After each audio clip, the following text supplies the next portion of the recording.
উপস্থিত ভাইজান আমার সালাম নেবেন। আমার নাম বিজন কুমার দাস। আমি কোম্পানিগঞ্জ বাজারের একজন ব্যবসায়ী। আমার বাড়ি গ্রাম হচ্ছে উত্তর 30। আমাকে এই অনুষ্ঠানে সকালবেলায় আমন্ত্রণ জানানো হয়েছে, এই জন্য আমি নিজেকে খুব গর্ববোধ করতেছি।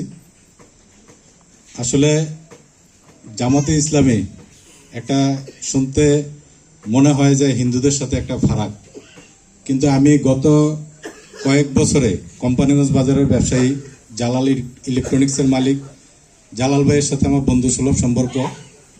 আমি ওনার সংস্পর্শে এসে যা দেখলাম, জামাত ইসলামী হচ্ছে একটা অহিংসার রাজনীতি করে এবং তাদের ভিতরে কোনো ক্ষোভ পুষে রাখে না।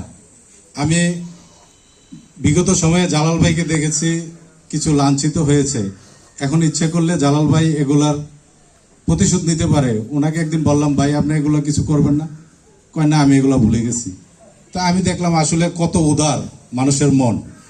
এবং বাংলাদেশ জামাতে আমির সম্ভবত ডক্টর শফিকুর রহমান সাহেব, ওনার বিভিন্ন বক্তব্যে আমি যত শুনি ততই অভিভূত হই যে আসলে একটা মানুষ কত উদার এবং মহান হতে পারে।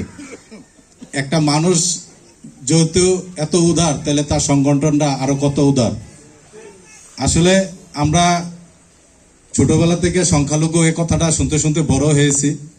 বর্তমানে আপনারা যেভাবে আমাদেরকে বলেন যে আসলে আমরা সংখ্যালঘু না, আমরাও এদেশের নাগরিক, আমরাও ভাই, এই হিসাবে আপনাদের সাথে যদি আমরা চলতে পারি, আমরা কাঁধে কাঁধ মিলিয়ে চলতে পারি, আমরা আপনাদের ভাই।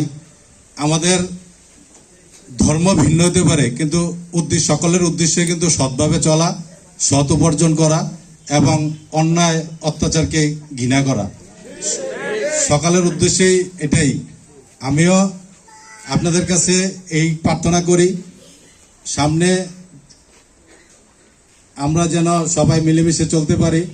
ধর্মীয় ভেদাভেদটা, আমি হিন্দু, আপনি মুসলিম, আরেকজন খ্রিস্টান, একজন বৌদ্ধ, যে যার ধর্ম স্বাধীনভাবে পালন করবে। আমি যখন হাই স্কুলে পড়ি তখন আমাদের ধর্ম বইয়ে যে হজরত মোহাম্মদ সাল্লাল্লাহু সাল্লামের কাহিনী কিছু পড়েছি, এবং বিভিন্ন ফেসবুকে যখন এই কিছু বক্তার ওয়াজ শুনি যে বলে যে উনি আমাদের নবী বলে গেছে যে যারা বিধর্মীরা আমাদের কাছে আমানত স্বরূপ, হ্যাঁ, তাদের 32টা দাঁতের ভিতরে জিহ্বা যেমন সুরক্ষিত থাকে, বিধর্মীরাও আমাদের কাছে এরকম সুরক্ষিত থাকবে।